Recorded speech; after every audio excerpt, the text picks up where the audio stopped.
You know, we live in a pretty chaotic world, don't we? We're always on, always connected, and, if we're being honest, always a little bit anxious. But what if I told you there's an ancient, battle-tested philosophy that could act as a kind of operating system for your mind? Well, today, that's exactly what we're looking at. Stoicism, and how it can help you find calm and, yes, even joy right in the middle of all the chaos. So, let's just dive right in with a pretty direct question. Are you wasting your life? I know, it's a heavy one, but it really gets at a very common modern anxiety. We're all so busy all the time, but are we actually getting anywhere that feels meaningful?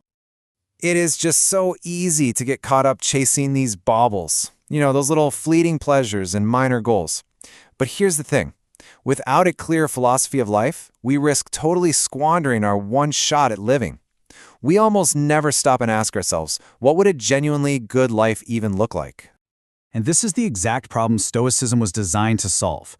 Try to think of it less like some dusty old philosophy and more like a time-tested operating system for your brain, one that's been refined over centuries to help you navigate life's challenges and find a real, durable sense of purpose and joy. Okay, first things first. Let's bust the biggest myth out there right now. When we call someone stoic today, we usually mean they're kind of emotionless, maybe a bit grim, but that is not what a capital S stoic is at all. An ancient stoic isn't trying to get rid of their feelings, they're on a quest for tranquility and, believe it or not, joy. I mean, this quote from Seneca, one of the most famous Stoics, just completely flips the script. He literally wrote to a friend that to practice Stoicism, you have to make it your business to learn how to feel joy. So yeah, it's not about having a stiff upper lip, it's about actively cultivating happiness. And listen, this isn't some new age fad. It got started way back around 300 BC with a merchant named Zeno. He lost everything he owned in a shipwreck, and in the process he found philosophy in Athens. It eventually made its way to Rome, where it was adopted by everyone from slaves to senators, all the way up to the philosopher king himself, Marcus Aurelius.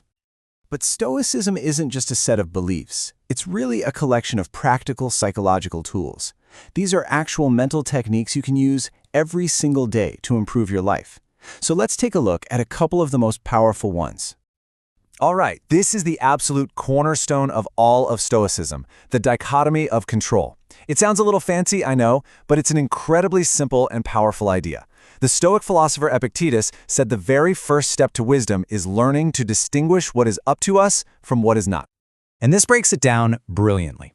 See, the only things that are fully in our control are our internal world, our opinions, our impulses, our desires. Everything else, our health, our wealth, what other people think of us, even the final outcome of our best efforts is ultimately not up to us. So here's the crucial part.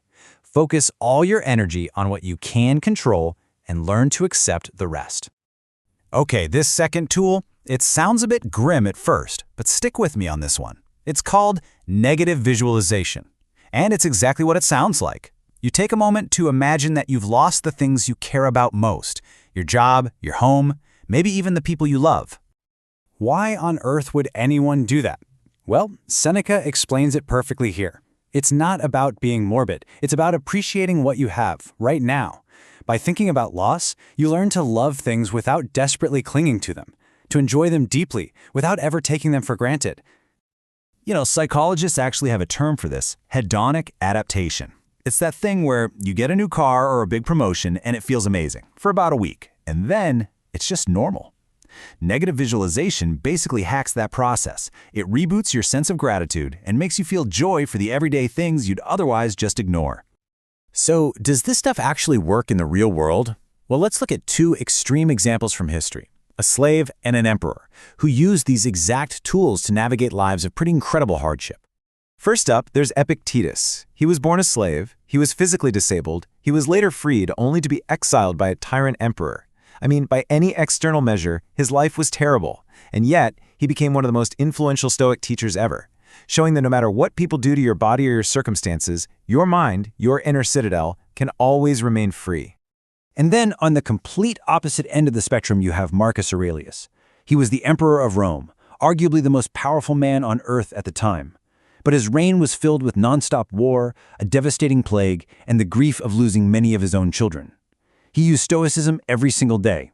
We know this from his private journal, which we now call meditations, just to stay sane, to be a good person, and to focus on his duty. So, from a slave to an emperor, that's some serious range.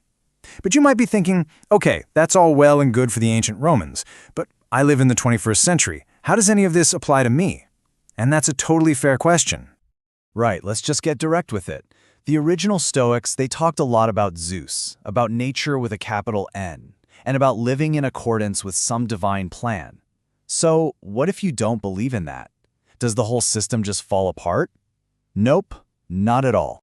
We can just update the operating system. Instead of living in accordance with nature, we can think of it as working with our nature.